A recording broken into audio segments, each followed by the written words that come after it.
Hello, everyone. It's Mr. Nobody. I'm bringing you another reading today from one of my favorite books, The Fellowship of the Ring. Now, I'm not going to start from the beginning. I'm going to just read one of my favorite sections.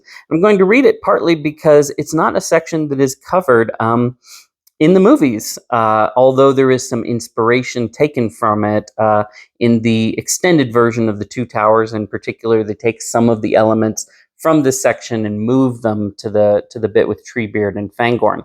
So I want to read to you a little bit about the Hobbit's journey through the Old Forest.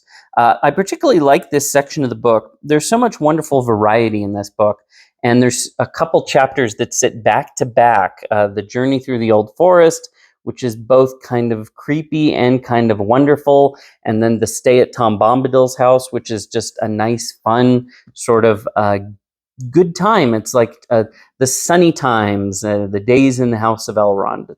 It's a pleasant little stop. And then immediately after it, you have one of the creepiest sections of the book, the Barrow Downs, which is also one of my other favorite parts and loomed very large in my imagination as a kid.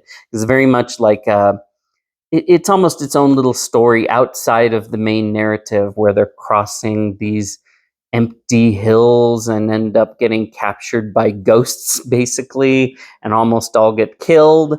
And it is somewhat important to the plot because it is where they get the Knives of Westerness, which are used by Merry against the Witch King in the third book. Anyway, so I'll just catch you up to what's happening. At this point, the hobbits are leaving the Shire. The whole journey to Rivendell is a much longer process, even to get to Bree. In the movie, they're just, boom, they leave and they get to Bree pretty quickly. But in the book, they have many adventures even before that, and they're being sort of hunted by the Black Riders, but they don't know who they are or what they want. So they decide to go through the Old Forest. And the Old Forest is a remnant of the ancient forest. It's like a little version of Fangorn, basically. And it has some of the same sorts of things as Fangorn's in a way. The trees are still kind of alive and a little bit conscious in the Old Forest, and there's strange magic in there. And so the hobbits decide, well, no one will follow them in there. No one can track them through it. Almost no one even knows how to get in there. And they decide they'll take that way through, and they're trying to get to the other side, then back to the road, and also they were hoping to bypass the Barrow Downs. Things, of course, don't work out the way they expected, or it wouldn't be a very interesting story. So I'll just leap into this, where they're trying to work their way through the forest. The sun on the hilltop was now getting hot. It must have been about 11 o'clock, but the autumn haze still prevented them from seeing much in other directions. In the west, they could make out either the line of the hedge or the valley of the Brandywine beyond it. Northward, where they looked most hopefully, they could see nothing that might be the line of the great east road for which they were making. They were on an island in a sea of trees, and the horizon was veiled. On the southeastern side, the ground fell very steeply, as if the slopes of the hill were continued far down under the trees, like island shores that are really the sides of a mountain rising out of deep waters. They sat on the green edge and looked out over the woods below them while they ate their midday meal.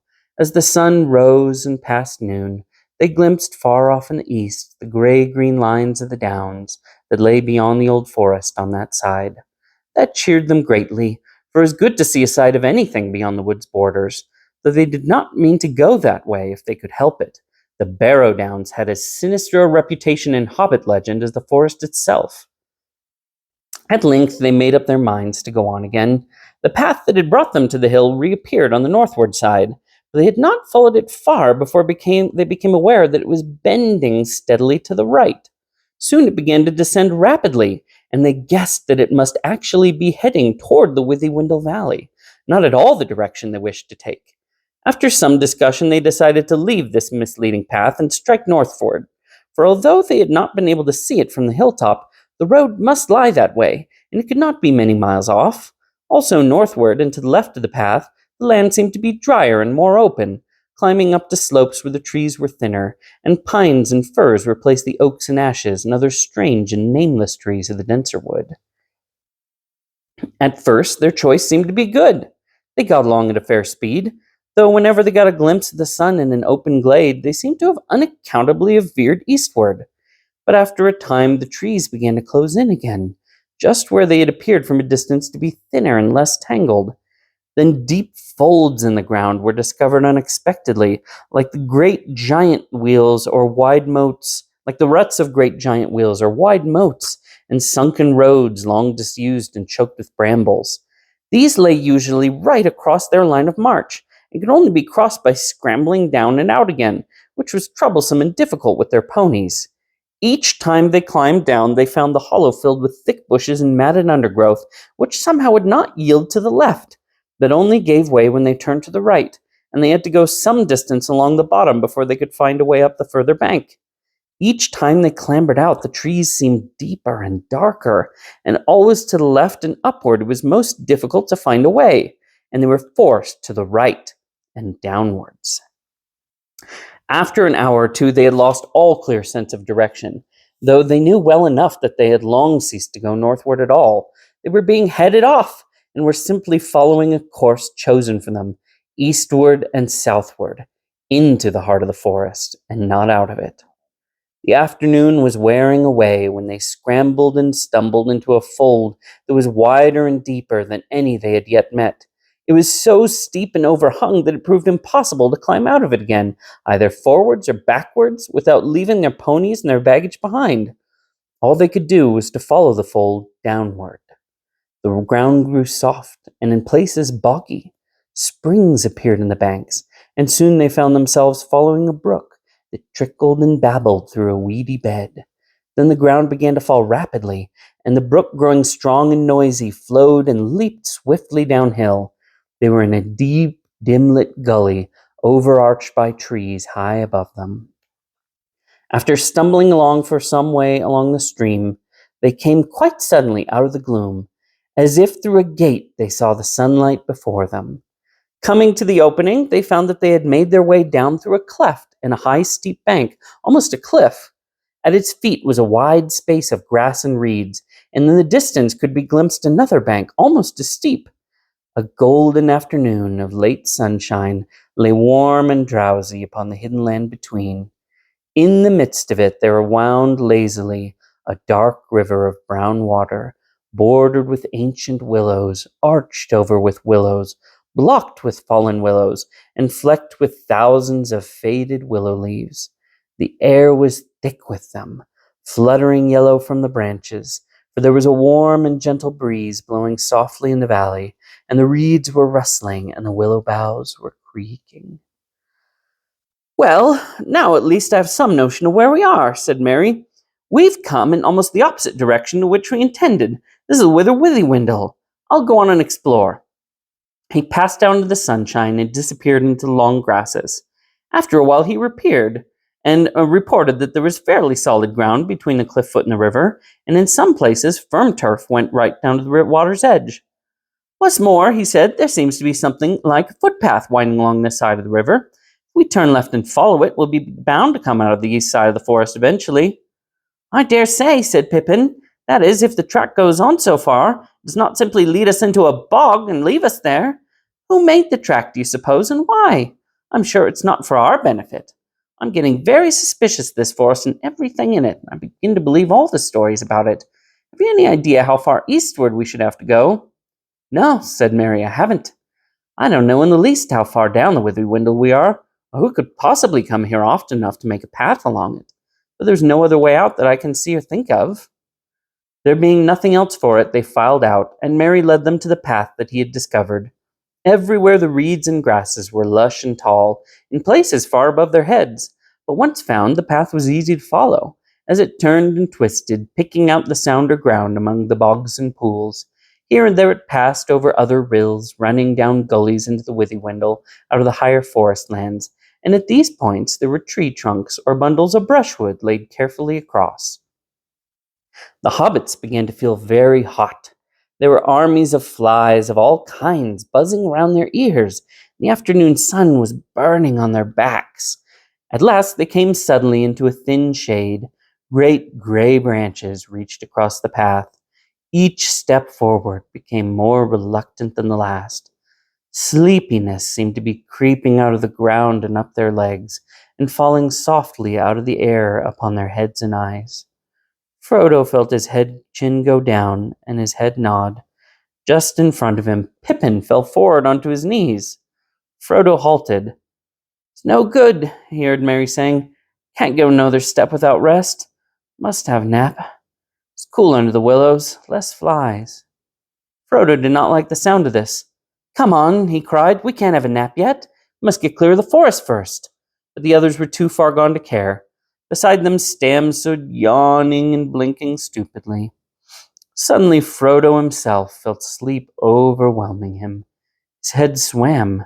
There now seemed hardly a sound in the air. The flies had stopped buzzing.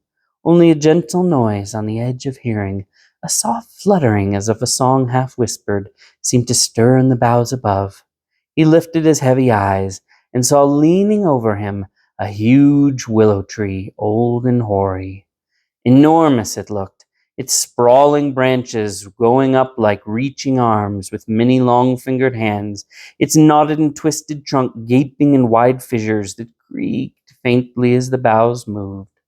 The leaves fluttering against the bright sky dazzled him, and he toppled over, lying where he fell upon the grass. Merry and Pippin dragged themselves forward and lay down with their backs to the willow trunk. Beside them, the great cracks gaped wide to receive them as the tree swayed and creaked. They looked up at the gray and yellow leaves moving softly against the light and singing. They shut their eyes, and then it seemed they could almost hear words, cool words, saying something about water and sleep. They gave themselves up to the spell and fell fast asleep at the foot of the great gray willow. Frodo lay for a while fighting with the sleep that was overpowering him, and then with an effort he struggled to his feet again. He felt a compelling desire for cool water. Wait for me, Sam, he stammered. Must bathe my feet a minute. Half in a dream, he wandered forward to the riverside side of the tree, where great winding roots grew out into the stream, like gnarled dragonets straining down to drink. He straddled one of these and paddled his hot feet in the cool brown water, and there he too suddenly fell asleep with his back against the tree. Sam sat down and scratched his head and yawned like a cavern. He was worried. The afternoon was getting late, and he thought this sudden sleepiness uncanny. There's more to this than sun and warm air, he muttered to himself. I don't like this great big tree. I don't trust it.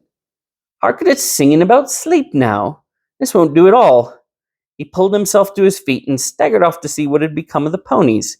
He found that two had wandered on a good way along the path, and he just caught them and brought them back toward the others when he heard two noises, one loud and the other soft, but very clear. One was the splash of something heavy falling into the water, and the other was a noise like the snick of a lock when a door quietly closes fast. He rushed back to the bank. Frodo was in the water close to the edge, and a great tree root seemed to be over him and holding him down, but he was not struggling. Sam gripped him by the jacket and dragged him from under the root, and then with difficulty hauled him onto the bank. Almost at once he woke, and he coughed and spluttered. Do you know, Sam, he said at length, the beastly tree threw me in. I felt it. The big root just twisted round and tipped me in. You were dreaming, I expect, Mr. Frodo, said Sam. You shouldn't sit in such a place if you feel sleepy. What about the others? Frodo asked. Wonder what sort of dreams they're having. They went round to the other side of the tree, and then Sam understood the click that he had heard. Pippin had vanished. The crack by which he had laid himself had closed together, so that not a chink could be seen. Merry was trapped. Another crack had closed about his waist. His legs lay outside, but the rest of him was inside the dark opening, the edges of which gripped like a pair of pincers. Frodo and Sam beat first upon the tree trunk where Pippin had lain. Then they struggled frantically to pull open the jaws of the crack that held poor Merry. It was quite useless. What a foul thing to happen, cried Frodo wildly. Why did we ever come into this dreadful forest? Wish we were all back at Crickhollow. He kicked the tree with all his strength, heedless of his own feet. A hardly perceptible shiver ran through the stem and up into the branches. The leaves rustled and whispered, but with the sound now of faint and far-off laughter. I suppose we haven't got an axe among our luggage, Mr. Frodo, asked Sam. I brought a little hatchet for chopping firewood, said Frodo. That wouldn't be much use. Wait a minute, cried Sam, struck by an idea suggested by firewood. We might do something with fire. We might, said Frodo doubtfully. We might succeed in roasting Pippin alive inside. We might try to hurt or frighten this tree to begin with, said Sam fiercely. If it don't let them go, I'll have it down if I have to gnaw it. He ran to the ponies, and before long came back with 2 tinder boxes and a hatchet. Quickly they gathered dry grass and leaves and bits of bark, and made a pile of broken twigs and chopped sticks. These they heaped against the trunk on the far side of the tree from the prisoners. As soon as Sam had struck a spark into the tinder, it kindled the dry grass, and a flurry of flame and smoke went up. The twigs crackled. Little fingers of fire licked against the dry, scored rind of the ancient tree and scorched it. A tremor ran through the whole willow. The leaves seemed to hiss above their heads with the sound of pain and anger. A loud scream came from Merry, and from inside the tree they heard Pippin give a muffled yell. Put it out! Put it out! Cried Merry. He'll squeeze me in two if you don't! He says so! Who? What? Shouted Frodo, rushing round to the other side of the tree. Put it out! Put it out! Begged Merry. The branches of the willow began to sway violently. There was a sound of a wind rising and spreading outward to the branches of all the other trees round about, as though they had dropped a stone into the quiet slumber of the river valley and set up ripples of anger that ran out over the whole forest. Sam kicked at the little fire and stamped out the sparks, but Frodo, without any clear idea of why he did so or what he hoped for, ran along the path, crying, Help! Help! It seemed to him that he could hardly hear the sound of his own shrill voice. It was blown away from him by the willow wind and drowned in a clamor of leaves as soon as the words left his mouth. He felt desperate, lost and witless. Suddenly he stopped. There was an answer, or so he thought, but it seemed to come from behind him, away down the path further back in the forest. He turned round and listened, and soon there could be no doubt. Someone was singing a song. A deep, glad voice was singing carelessly and happily, but it was singing nonsense. Hey doll, merry doll, ring-a-dong-dillo, roll-a-dong, hop along, follow the willow, tom-bom, jolly tom, tom-bombadillo. Half hopeful and half afraid of some new danger, Frodo and Sam now both stood still. Suddenly, out of a long string of nonsense words, or so they seemed, the voice rose up loud and clear and burst into this song. Hey, come, merry doll, dairy doll, my darling, light goes the weather wind and the feathered starling, down along under hill, shining in the starlight, waiting on the doorstep for the cold starlight. There my pretty lady is, Rimber woman's daughter, slender as the willow wand, clearer than the water. Old Tom Bombadil, water lilies ringing, comes hopping home along. Can you hear him singing?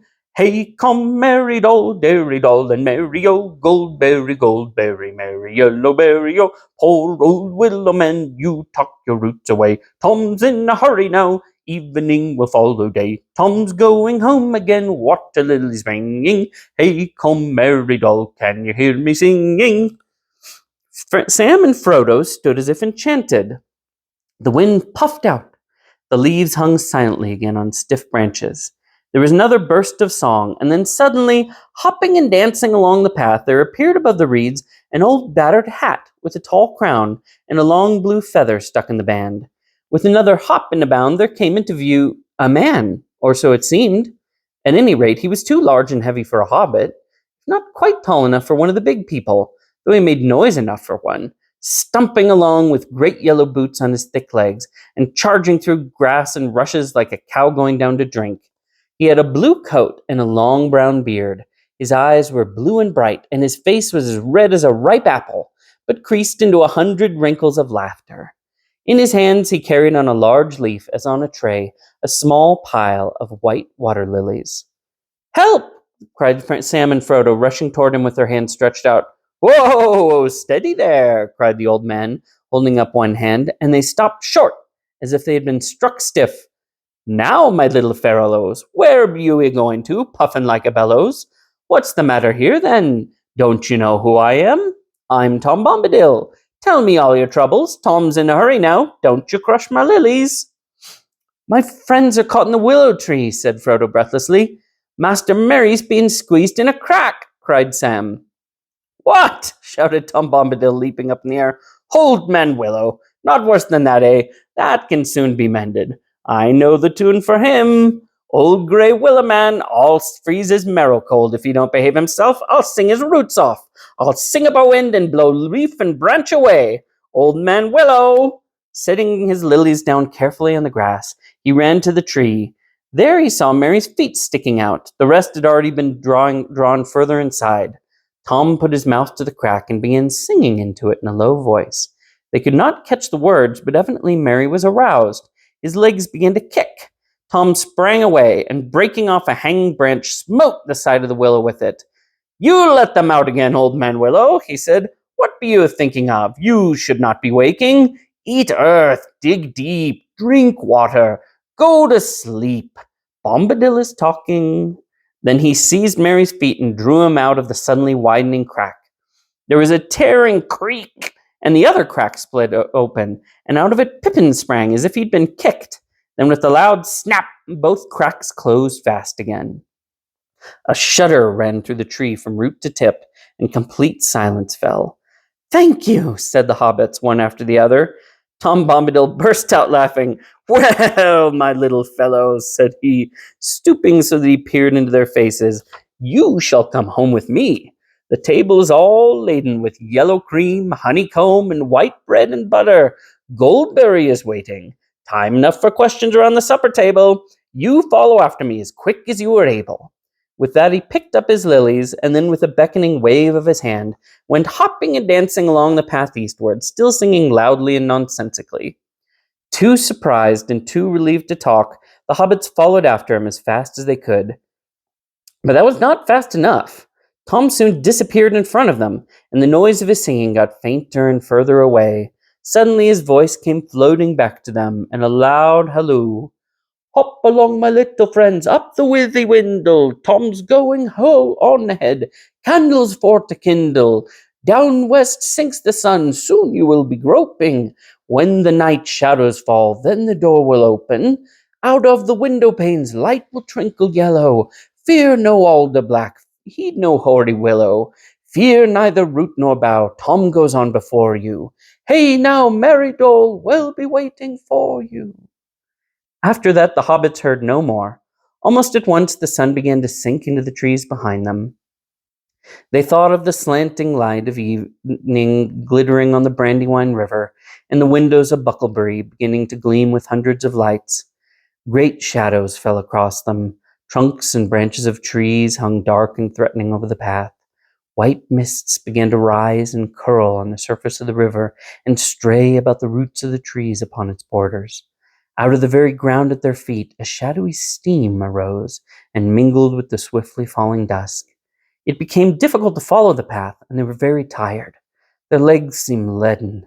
Strange, furtive noises ran among the bushes and reeds on either side of them, and if they looked up to the pale sky, they caught sight of queer, gnarled, and knobby faces that gloomed dark against the twilight and leered down at them from the high bank and the edges of the wood.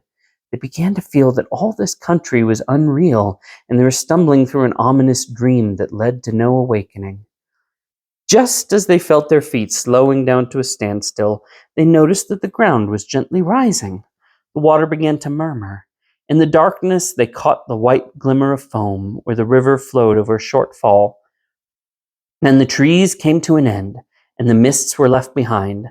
They stepped out from the forest and found a wide sweep of grass welling up before them. The river, now small and swift, was leaping merrily down to meet them, glinting here and there in the light of the stars, which were already shining in the sky. The grass under their feet was smooth and short, as though it had been mown or shaven. The eaves of the forest behind were clipped and trim as a hedge. The path was now plain before them, well tended and bordered with stone.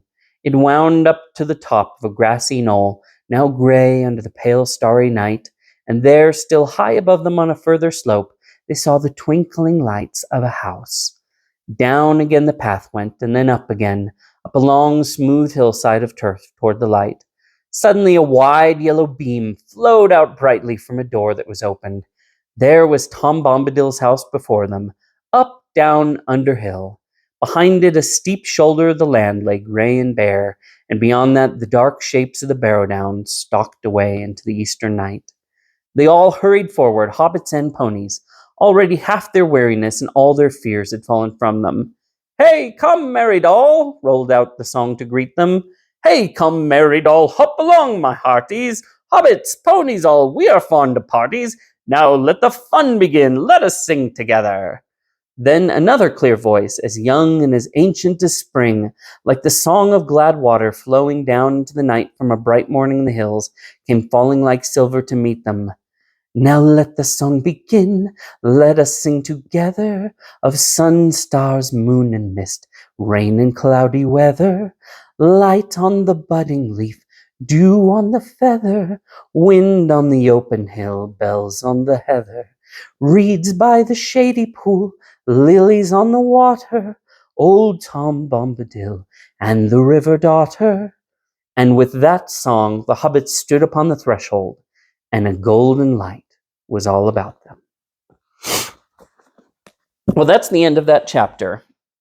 And that's from The Old Forest. And the next one is In the House of Tom Bombadil, which is a wonderful, fun chapter if you get a chance to read it. I've heard some people read it aloud to groups as an example of hospitality and of being welcomed into a home, and the warmth and the storytelling, the music, the food, this fairy tale version of just like being welcomed into someone's house when you've been struggling and scared, and being given a place of rest and help and provision, advice, fun, laughter, just the being welcomed into a home and the real value of what a home can bring to people.